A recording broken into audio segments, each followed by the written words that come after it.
따다다다. 우리의 의사와는 좀 상관이 없는 8월의 무더위와 함께 우리나라 국민들을 정말 열받게 만드는 일이 있었죠. 바로 일본 정부가 우리나라를 화이트리스트에서 제외한 건데요. 정말 화가 나지만 언제까지고 화만 내고 있을 순 없습니다. 일본의 수출 규제에 대한 피해 예방도 필요하고 또 냉철한 대응도 해야겠죠. 그래서 오늘의 주제는 일본 수출 규제 대응 방안입니다. 우리 정부는 지난 12일 전략 물자 수출입고시 개정안을 발표하고 일본을 화이트리스트에서 배제하기로 결정했는데요.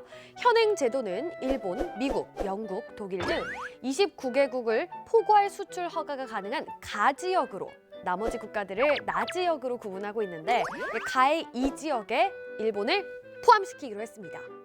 이에 따라 일본에 대한 수출은 그동안 원천적으로 허용하던 포괄 허가가 예외적인 경우에 한해서만 허용되고요. 개별 수출 허가의 경우 가의 이 지역은 제출 서류를 3종에서 5종으로 확대해서 허가의 문턱을 더 높였습니다. 사실 저는 이 부분에 대해서 할 말이 굉장히 많은데 말을 아끼도록 하겠습니다. 우리 국민들이 행복하고 또 편리해지는 게 전 제일 1순위라고 생각해요. 혜진은요? 저는 좀 빨리 이게 해결돼서 나 진짜 땀 흘릴 뻔했어. 이건 저희의 의사와는 좀 상관이 없는. 자, 일본의 수출 규제로 인해서 무엇보다도 중소기업의 피해가 가장 우려되는 상황이잖아요. 그래서 일본 수출 규제로 어려움을 겪는 중소기업을 위해 적극적인 세정 지원이 이루어집니다. 일본 수출 규제로 어려움을 겪는 중소기업을 위해서 국세청이 일본 수출 규제 피해 기업 세정 지원센터를 설치했는데요. 먼저 부가, 소득, 법인세 신고 기한과 납부 기한을 연장해주고 징수유예나 체납처분유예를 신청할 경우에는 적극 수용할 계획입니다. 또한 세무조사를 유예해줘서 기업의 세무검증 부담도 낮춰줄 예정인데요. 신고나 납부 기한 연장, 징수유예, 체납처분 유예 등의 신청은 관할 세무서에서 우편 또는 방문 신청하거나 국세청 홈택스에서 온라인으로도 신청할 수 있습니다. 왜 이런 일만 생기면 애꿎은 중소기업만 피해를 좀 많이 보잖아. 맞아. 일본 때문에 괜히. 왜 그러는 거야? 모르겠지. 근데 제일 중요한 거는 이런 부분에 대해서 세정 지원을 해준다는 것 자체가 난 정말 좋은 거라고 생각해. 일본 수출 규제로 인해 피해가 예상되는 분야에서 피해 예방을 위한 노력도 또 필요하겠죠.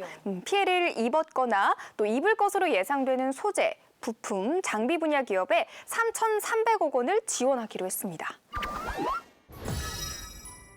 먼저 1,300억 원 규모로 수출 규제로 인해서 피해를 입었거나 또 입을 것으로 예상되는 기업의 기존 보증에 대한 만기 연장을 확대할 계획이고요. 2,000억 원 규모의 특별보증 프로그램을 신설해서 피해를 입은 중소기업의 경영 정상화를 지원할 예정입니다.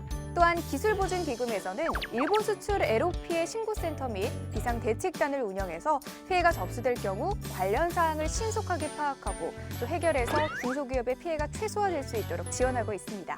중소기업들이 좀 이번 지원을 받아서 좀 커진 다음에 유니 기업을 내놓는 왜 이러는 걸까요? 어쨌든 이번에 일본의 부당한 이 수출 규제가 무역 의존도가 높은 우리 경제에 미치는 영향이 결코 작다고는 할 수는 없는데요. 하지만 냉정하게 대응하고 또 착실하게 피해 예방에 힘쓴다면 일본의 수출 규제로 인한 어려움도 잘 이겨낼 수 있으리라 기대합니다. 자, 여러분 화이팅 한번 외쳐주시죠. 하나, 둘, 셋, 파이팅!